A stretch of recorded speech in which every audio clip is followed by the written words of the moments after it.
Hi, good afternoon, everybody. Thanks for inviting me and for introducing me so kindly. And I realize that I'm taking the last 20 minutes of your time before lunch. So it's, of course, plenty of time to share all our experiences with Epic over the past 10 years.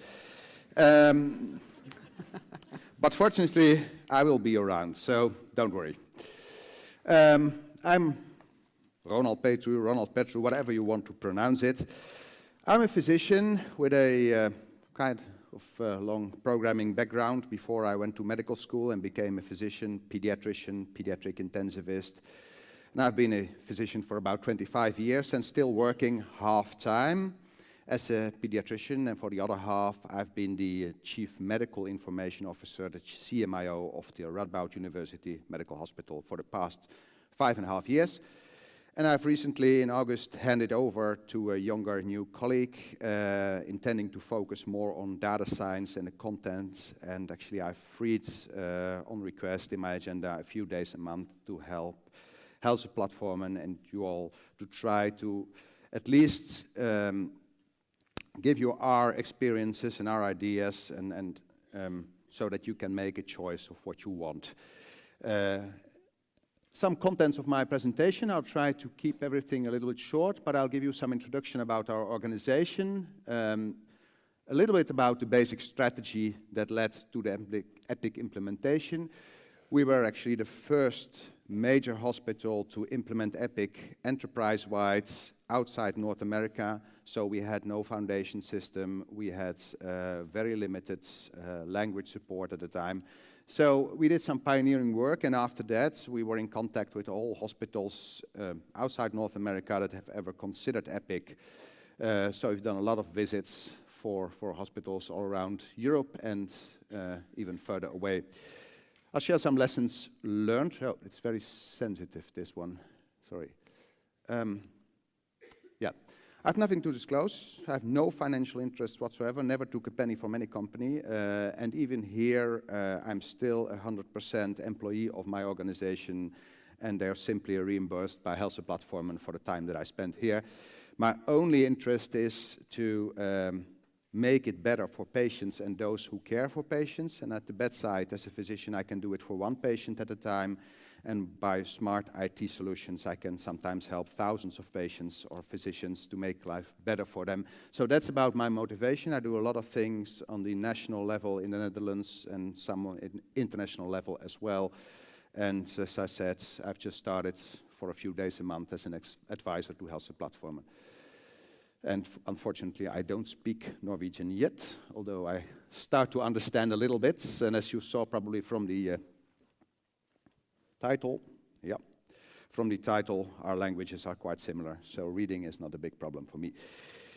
Radboud University Hospital, I could talk for hours about it, I won't. It's quite a modern hospital in the east of the Netherlands, serving an area of about 2.5 million people as the university hospital of that region. Pretty much we cover everything that can be done in healthcare, and we have a well, it would be nice if... Oh yeah, now it works. In the world of electronic medical records, we have some kind of a history. We started about 2004, 2006 with the development of our own EHR, which was web-based, very intuitive. I was also part of it, mainly the medication module.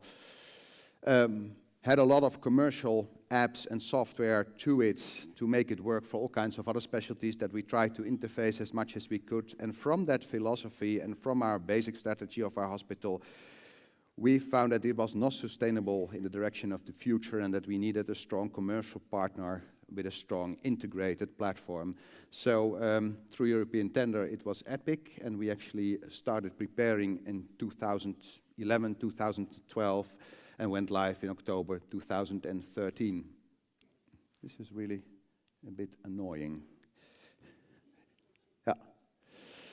And by the way, our hospital is named after a medieval bishop, Saint Radboud, who lived in that area in the Middle Ages, while the Holland, the mostly populated and most important part of the Netherlands, was actually under attacks from the Norsemen. So we have some funny history together. Looking at the world's and the world's health systems, according to the World Health Organizations, you will find some of the best healthcare systems right here in the Western Europe. So I think that it makes a lot of sense to build a virtual bridge between us. And that's what I'm trying to do. And if you look at it in another way, if you look at the European Health Consumer Index that looks at other criteria, we are even closer. Whoa, that goes again.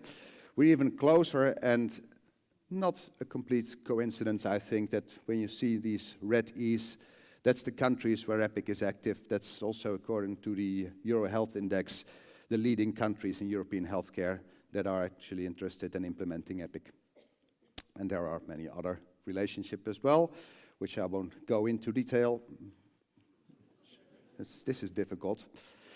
So we had a vision of going from paper to better, but of course never with the intention of sitting behind a computer all day. And as new technology introduces new solutions, it also may introduce new problems. This was certainly not our idea of improving healthcare. The basic strategy of our organization is to make a significant impact on healthcare in the broadest sense. So that's not only for our patients in our hospital, but for our whole region and everybody around it. And the 3 drops stand for our 3 key competencies. So that's patient care, that's education, and scientific research as a university hospital. You will find our strategy on the internet. There are 2 short films. One of them is the original one that was live at the time that we chose for EPIC. The other one is more recent. I will not be showing them here because it won't fit in those 20 minutes, but you can also look them up and click them up. The summary of our strategy is that we want to have less bricks, less buildings, less hospital, bring care more to the patient, where the patient actually needs it, if it's possible, to the home situation, to the general hospitals, make it ambulatory. So less bricks, less buildings, more smart technology that will enable us to do so.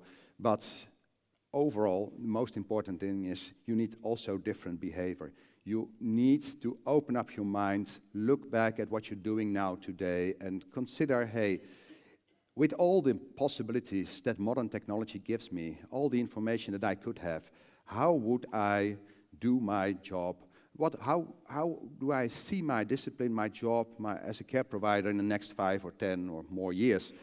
So it's not about just building what we have now, it's about really changing our ideas. So about our implementation history, as I said, we realized that we were not able, as an IT department of the hospital, to build a sustainable EHR for the coming years with all the demands that were there. So the IT department was hopelessly overwhelmed. And we did a very, very large project implementing EPIC from no foundation system or the American foundation system, converting everything that we had in our old systems, because most of the hospital was already for a large part paperless. So we had to convert everything. Millions of charges, lab tests and everything was converted into the new system. So it was a huge, huge project that was combined with virtual workspaces and a lot of other things as well. It was successful. I won't go into details, but we met our deadline. We went live. We had no calamities. Within a few weeks, we were up and running normal patient production again. Of course, it took a little bit longer before the people started to become happy and actually saw the advantages. And, well, in some departments and some disciplines, they're still struggling with that. But on the average, people are more or less happy and are more looking to the future. And the most complaints I get now is, why is it going so slow? Look at my bank, what my apps are all doing. Why can't we have that in healthcare? And we can, but of course, it's also a balance of investment and resources and how fast you can go. After implementing the EPIC system, we had ourselves checked by the HIMSS, which is a model for electronic health record adoption. Maybe one of the best in the world, but still it's no goal. It's something that you can benchmark yourselves on. And before EPIC, hospital-wide, we were only at stage about 2.4. After the implementation of EPIC, we were at stage 6, and a year later we were at stage 7. And still, we are the only university hospital in Europe that's on that highest stage of EMR adoption, which, as I said, was never a goal for us. And actually, personally, when we got to stage 7, I gave a 7-up party for all the team members, just to remind them that this is a great achievement, but this is not our goal. This is like the basics for us. We want to get further. We want to have a platform that we can build modern healthcare on. And yes, we also had to go, as many hospitals in Europe, and in Holland it's mandatory to have an accreditation. We went for the toughest one, the International Joint Commission, got the gold seal, mainly also very strongly supported by an integrated electronic health record, which was one of the very strong points that we had. But again, for me, that would never be a goal. It was something that was needed, and it's good to benchmark yourself. But for me, far more important is the quality that we can give to our patients and the satisfaction that we can reach in our care providers, like physicians starting to write letters in the press, articles in the press about a healthcare record, giving them more time, making them more efficient, saving them a lot of time, and making them more happy. So I think that that's one of the things that's really important. You can learn a lot from the IT perspective that I will not go into detail, but I'll leave the slides here, so if you want, you can have them from the organization and read through it. For me, as a physician, as a CMIO, it was far more important what happened to the organization, what we actually learned, what we maybe knew, but we already also experienced after go live in the organization from the organizational perspective. And as I like to show is sometimes if technology is really disruptive, you cannot just ask the people what do you want, because you need a kind of disruption sometimes. If you look around in general society, how it is to buy a bus ticket now here in Trondheim and how it probably was 20 years ago, that's not something that people would have thought of if you would have asked the people in the street. So sometimes technology is really disruptive and has to go hand in hand. And if you are a single care provider with a single patient, paper is extremely efficient. You just write down a few things, the rest is in your memory. When you see the patient again, it helps you. You know where you put those papers, you're probably even able to find them. So it's great, but that's where it ends. It's like a private road, where you have a house with a nice piece of land, you have a private road, you can drive it, you know exactly where you park your car, where your wife or your spouse or your children park their bicycles. That kind of stuff. But if you want to go further, than just your private road, you will have to have a public road system. And it's definitely something else than just connecting all these private roads and say, okay, now we have a road system, because it will lead to something like this. It will not get you any further, but it will give you a lot of trouble. So what you need is, if you want a public road system, it's not only about connecting private roads and just building roads, building the infrastructure. You have to have a vision where you want to go, what you want to do. You want to have infrastructure that is built on knowledge of the organization, of process knowledge, so that takes some time in designing and rethinking. And not only that, you will probably need some other support as well, like in the case of a road system, you will need gas stations, you will need repairs, all kinds of stuff. So the whole infrastructure around it, created with a vision, where do you want to go, what do you want to achieve, is far more important than just the technology and building something. And that's one of the parts. The other part is, if you have an infrastructure like a public road system, it's always a compromise. It's never perfectly built for everybody, from pedestrians, bicycles, race cars, whatever. So it will always be a compromise, and you will have to agree upon rules. You have to know if you're going to drive on the right or the left, or what speed you are going to take a certain curve, things like that. So you need rules of use that you have to agree upon. And you need the people who use the road to actually know the rules, in theory and in practice, because otherwise it will be a mess after all. You can have a perfect infrastructure, but still the people won't use it well, and it will not bring you where you actually want to go. So this is about one of the hardest parts. It's the change.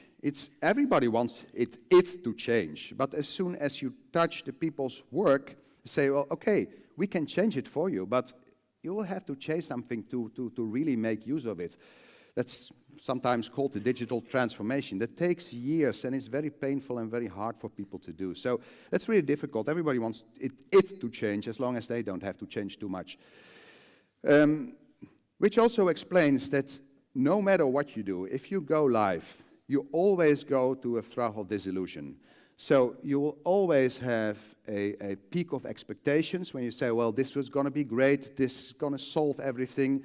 Usually also fed by management that say, well, we're not going to do that or that anymore because we will have a new system and it will solve everything. Well, a system will never solve everything on its own. It may solve some of your old problems, but still, just after go live with a new system, you have a lot of change, a lot of things that you have to get used to. There will be some functionalities that are not, after all, that handy as you thought that they would be. So you go to a trough of disillusion, but the depth and the length of it may differ very, very strongly, depending on the whole project, how you do it. And then you go to what Gartner calls the plateau of productivity, something we absolutely hate, because it's never our intention to reach a plateau. We implemented a platform to actually drive data-driven improvement. We want to get better as an organization. We want to provide better healthcare, and we want data to base that upon, to see what we're actually doing, to be able to do a plan, do, check, act, cycle to improve ourselves. And that's what we're actually doing with our Epic platform. The change component is, as I said, very difficult. And of course, if you have concrete rewards for people, if you tell them, hey, if you do this, then it will get much better for you, then it's relatively easy. And there are definitely things that you can do. But many of the improvements of an integrated healthcare system is actually that one person is doing something in the chain, in the care pathway, and another person benefits. And of course, that first person benefits from what the others are doing, but it's not so directly that if I do something, I get an immediate reward. So in places where that's possible, it's great. If not possible, well, then we'll have to do it in another way sometimes. And of course, efficiency can be a trigger. User happiness can be a trigger, which can be two different things. I remember one of the first emails I got a few weeks after go live from a physician who actually was so happy, not only that he was seeing more patients in less time, but he said, finally I can take a coffee break between my ambulatory visits, that I never was able to do so. So those small things sometimes make people happy, and we as physicians, we are like humans. Almost. So rewards are great, but sometimes you will really have to do some monitoring, compliance, and show leadership. I very much enjoyed the lesson that we had, the presentation that we had about leadership, although I didn't understand everything of it, but I got the clue, I think. Leadership is one of the most important things. And that also means that sometimes you will really have to have a good conversation with somebody who refuses to use a system like it was intended to do, which makes his or her colleagues suffer. So sometimes it's time for a good conversation, or even worse than that.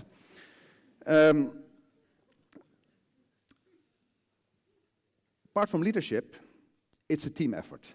Everybody is invited, everybody is a part of the team, everybody is important. From patients up to the highest level of management, the vendor, everybody. We all have to do it together. Success is a team effort.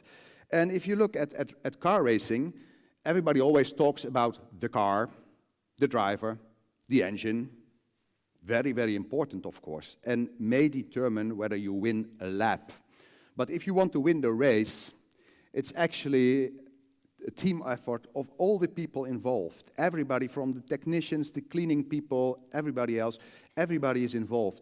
And to just illustrate that, if you want to see the difference between winning a lap and winning a race, in the past many years, the engines have actually become more efficient and more hybrid and so on, but still the performance is, due to all the regulations, not that much stronger. That's not where the race differences are. The difference to win a race is actually in the pits. And look what happened in the past few years Down here is a pit stop in 2019. Up there is in 1981. So they're still busy. So if you want to know why can't we just keep on working our old-fashioned, in our old trusted way, well, this is of course racing. We're not racing, we're treating patients, but we are dealing with, at least in my country, with a more and more elderly population that needs more and more care. We have less nurses.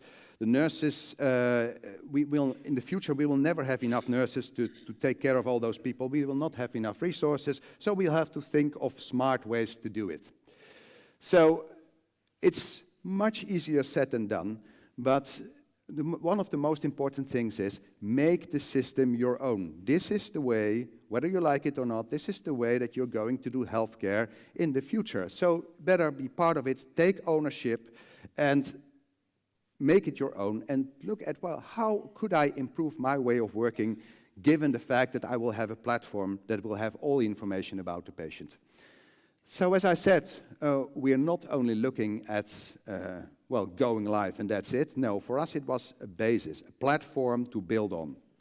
So we want to thrive after go live, we want to get better, we want to put the IT as in the heart of care rather than a side job kind of bookkeeping that you have to do next to your work. That's not what it's for. It's far too complex and far too expensive for that.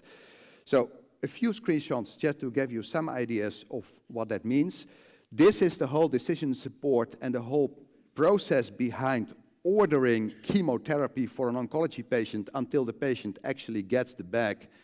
And this is what it looks like in clinical practice. You scan the patient, you scan the bag, and everything else is taken care of by the system. Things like a blood transfusion order. I can order blood. I'm an intensivist. I order a lot of blood sometimes for the trauma patients. If I order blood for a patient, the system checks if there is cross blood available in the lab. If it's not, I get a message. But it's not a simple message. It's a dialog box. So if it says, okay, you don't have cross blood, you can order it right away from here. So I don't have to go back to orders. No, I just say, okay, I need cross blood as well. And the same for the informed consent, which is mandatory in our organization, to have informed consent from the patient to be able to give blood. System checks if there is a recent, at least within the last 5 years, if there is an informed consent by the patient. If there is not, the system will give me the suggestion to fill one out, give me a link where I can actually do it, sign it, and I'm ready. Same thing is for orders, medication, all the nursing orders and things that I place in the ICU. It's in one single order set that is predefined for me. Everything that is standard in patients is already checked. Everything that is optional is there as well. Usually placing orders, including all medication for my ICU patients when I admit one, takes me about 5 minutes. Everything is in there, and if I would not know, for example, how to ventilate this specific patient in this specific condition, I can always click on the link, get the paper protocol, and see, or PDF protocol, and see what I should do.